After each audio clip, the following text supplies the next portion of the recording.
Hello and welcome to the Common Sense Gospel. I am Danny Simmons, and that's it. It's just me today, just me and you. I'm glad you're here. I'm glad you've joined us. Today we are looking at the shopping cart test. It is a test that we all take, whether we like it or not, and yet the test is probably, if you're an adult, the test has probably already been given.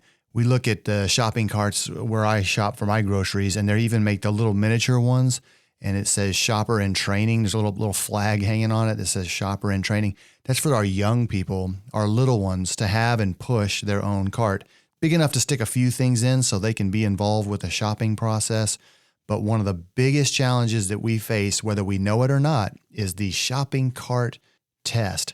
I preached a lesson on this in January of this year, and it really stuck with me and with our members. The test itself and the way that we applied it and what that means for us really on a daily basis. So I want to share some of that with all of you today. I got great feedback from this weeks after the lesson was preached, and I realized that it really made a difference in our members' lives. This is the Common Sense Gospel, so I'll start with a Bible passage, Matthew chapter 6 and verse 1, thinking about the things that we should do, and not only the things we should do, but the way that they should be done. In Matthew 6, beginning in verse 1, Jesus says, "Take heed that you do not do your charitable deeds before men to be seen by them. Otherwise you have no reward from your Father in heaven. Therefore, when you do a charitable deed, do not sound a trumpet before you as the hypocrites do in the synagogues and in the streets, that they may have glory from men. Assuredly, I say to you, they have their reward. But you, when you do a charitable deed, do not let your left hand know what your right hand is doing, that your charitable deed may be in secret, and your Father who sees in secret will himself reward you openly." There is a principle here of how we should do our charitable deeds laid out by Jesus. This is the way that we should live our lives. Don't go sounding a trumpet. Don't announce it to everybody that, hey, I'm doing something good. Just do it. Do it quietly, but do it because you know that it's good. When I was growing up and we were very little, there were four of us. I had three brothers and sisters, so four of us all in the home. And we had a list of house rules when I was a kid. And there was a long stretch of time where my grandparents would sit down with us and we would go over the rules. We'd read them together. We'd talk about how that's practically applied. How do you do this? What's a situation when this might happen? And so that list was repeated. It was pinned up on the refrigerator. It was mentioned all the time, usually because we had failed to do something that we should have done. But the list of rules had just a bunch of things on it, common sense stuff to take care of your own things, take care of the house in which you live. One of them on this list of rules was this: if you turn it on, turn it off. That seems very obvious. Another one was, if you lose it, replace it.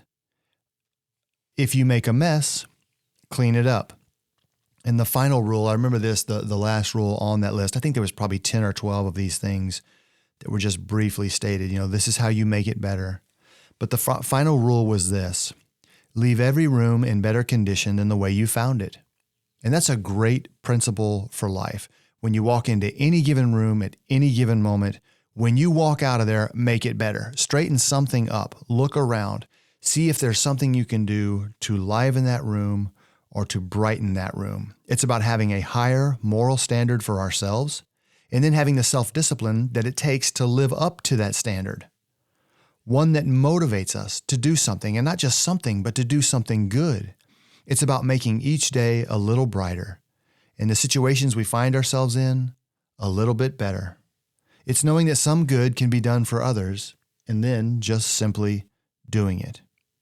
Here's the house rule that applies for the shopping cart test. This is the house rule we're going to look at today. Again, as I look down that list of rules that were given to us as children, this one matters. If you borrow it, return it. The shopping cart test, or the shopping cart theory, as some of you may know it as, is familiar to most people at this point. There are online conversations, there's various memes and videos that discuss or lay out the rules for the shopping cart test. And it's very interesting to see someone just factually lay out the test itself and how it works. The test, as you might figure, is quite simple. When you're finished with your cart, do you return it to its proper place, or do you leave it by your car and just drive off? Because both of those people exist in this world, and we're asking today, which one am I? And so here's a really good explanation of the test or theory that I found online. So here we go. This is the test. The shopping cart test for all of us. This is how it's stated. The shopping cart is the ultimate litmus test for whether a person is capable of self-governing. Returning the shopping cart is an easy, convenient task, and it is one that we will all recognize as being the correct and appropriate thing to do. Returning the shopping cart after you have finished using it is objectively right. There are no situations other than dire emergencies in which a person is not able to return the cart. Simultaneously, it is not illegal to abandon your shopping cart in the middle of the parking lot. Therefore, the cart presents itself as an example of whether a person will do what is right without being forced to do it. You cannot be punished, you cannot be fined, nor can you be arrested for not returning the shopping cart.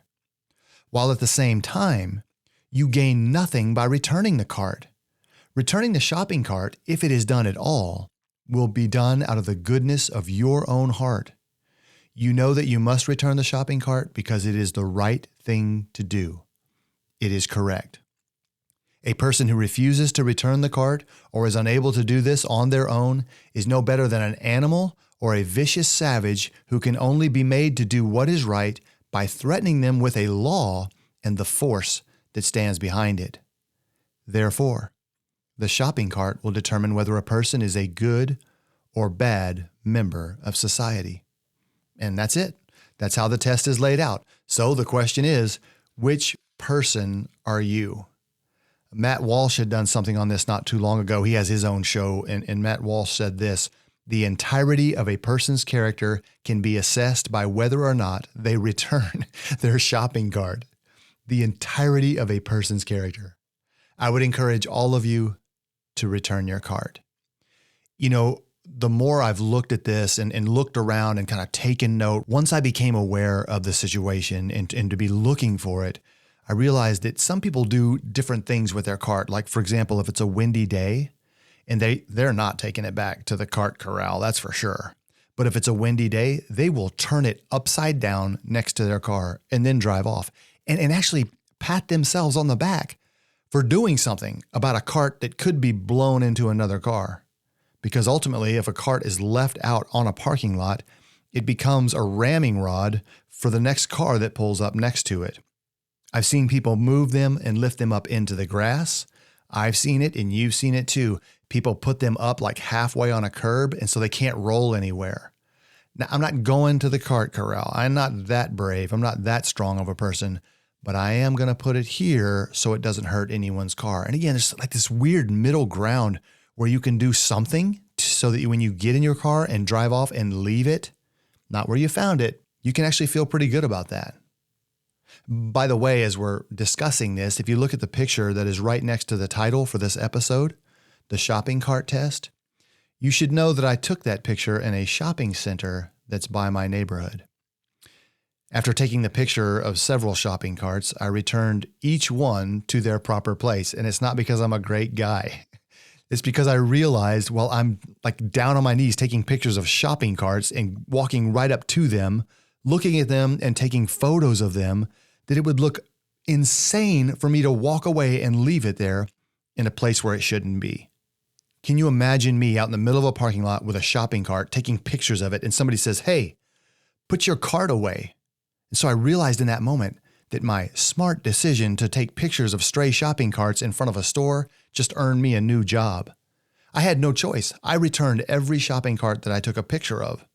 What am I going to do? If someone comes up to me and they say, "Hey, put your cart away," like it's my cart, they don't know whether it's my cart or not. What am I going to tell them? "Oh, don't worry. It's okay. I'm doing research for a podcast. I don't have to put the cart away." I found myself stuck in a situation where I thought, you know what?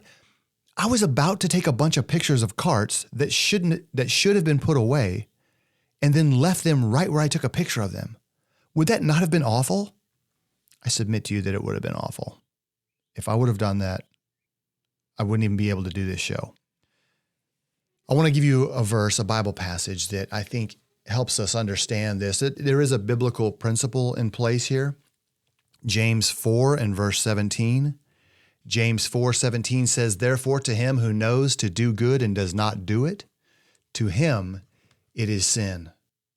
That hurts.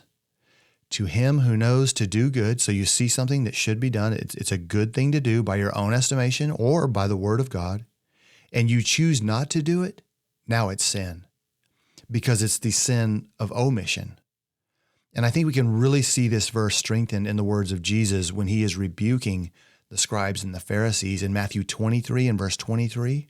We'll see here the sin of omission again, that Jesus calls them out for it. He says, "Woe to you, scribes and Pharisees, hypocrites, for you pay tithe of mint and anise and cumin, and have neglected the weightier matters of the law, justice, mercy, and faith. These you ought to have done, without leaving the others undone." And so Jesus makes a point. You pay tithe, you separate seeds, and you count out the ones that go to you, and you count out the ones that go to God, these little bitty seeds, and you lay them out, and you offer them to the Lord because there's men standing there watching you. And then you neglected the weightier, the more important matters of the law, justice, mercy, showing mercy to others, and faith, believing and trusting in God that he will repay you for doing what is right. That they neglected all of those and they played the religious role. They put on all the clothing and all the garments that are worn by scribes and Pharisees. They looked very religious. They were the ones that the whole nation came to if they had questions about the law. And they themselves, as Jesus said, neglected the weightier matters of the law. Boy, we can do that. I can be so proud of myself for looking good in the eyes of my brethren, other Christians. I've done really well with this. I'm really showing my faith. I've gone the extra mile. And part of that for me is, there's an earthly reward. There are people watching. They see my growth. Some of them mention it or take note of it and say something to me. And so that's all worth something to me. That's not when we're tested. We're tested when no one is watching. We're tested when we think we're all alone.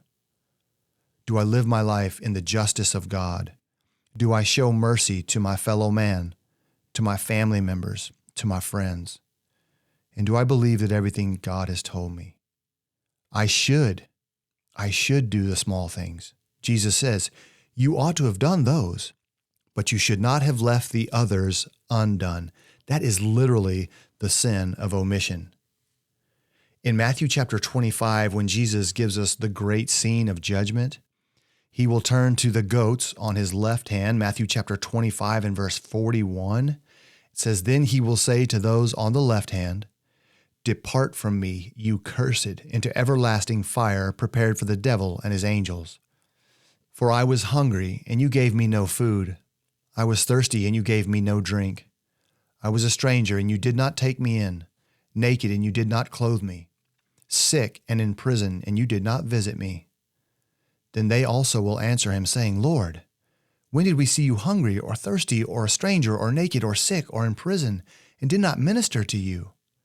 Then he will answer them, saying, 'Assuredly I say to you, inasmuch as you did not do it to one of the least of these, you did not do it to me.'" Jesus makes a very important point for us in our spiritual lives. We look around us and we fall into this trap where we look around ourselves and we see people. We see faces of people that we may or may not care about. And we pass judgment on them by the way they look, the way they dress, who else they may be standing with or hanging out with.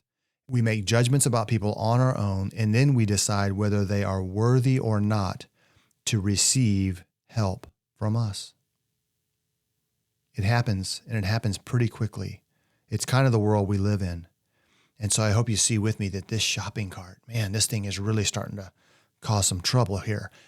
If I won't or don't put the shopping cart back from where I got it, then I am showing that there is something about me that looks like the one who will not help those who have need, because I've learned to live that way. It's an attitude that we might have. And eventually these attitudes turn into who we are in every situation. when it comes to knowing the right thing to do. It really is whether or not I am going to do it.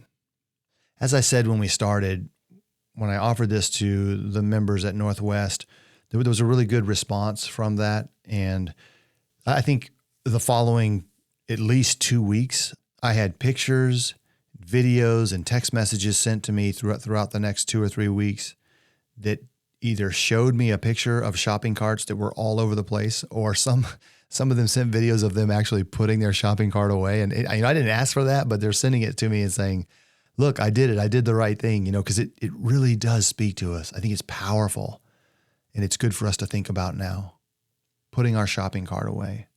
It was probably a month or two after the sermon was actually delivered, and my son and I were in Academy together. We were shopping at Academy, and we had a cart. And so when I was done with the cart, I'm thinking in my mind, I have got to put this thing back. I'm doing it anyway, but my son's here. He was there. He heard the sermon. Don't be a hypocrite. Do what you tell others to do. And so I'm putting the shopping cart away. And after we got into the truck to drive home, he goes, man, I was watching you. I was wondering if you were going to put that cart away. And we just laughed about it because it really does matter. And in that moment, I could have told him, because I'm his dad, I'm busy. We're in a hurry. We got to go. Any other time I would do it. No, that's not true.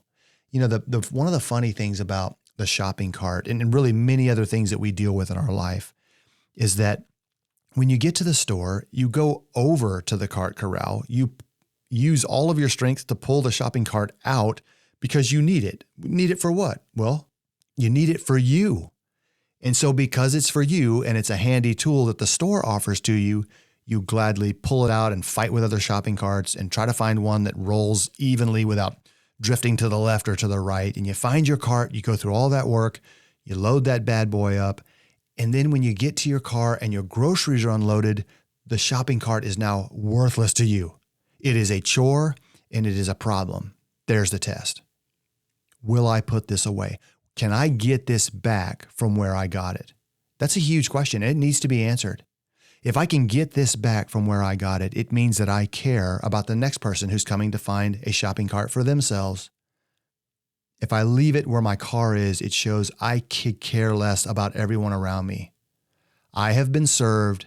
I am leaving. It takes the same strength and the same amount of steps to take the cart back from where you got it, because you are the one that went to go get it.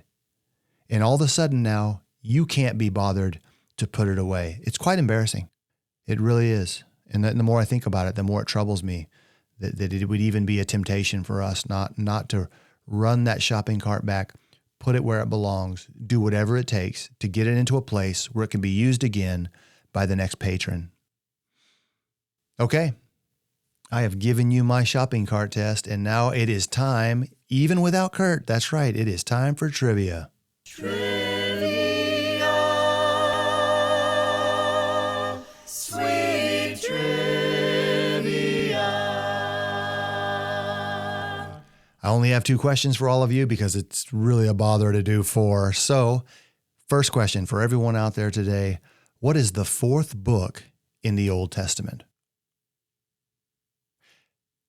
I'm not going to give you the answer. I'd like for you to answer on the comments. Tell me what the 4th book in the Old Testament is. I'd also like to know if you look down at your hand and counted on your fingers to figure out which one it is, because that's what I did.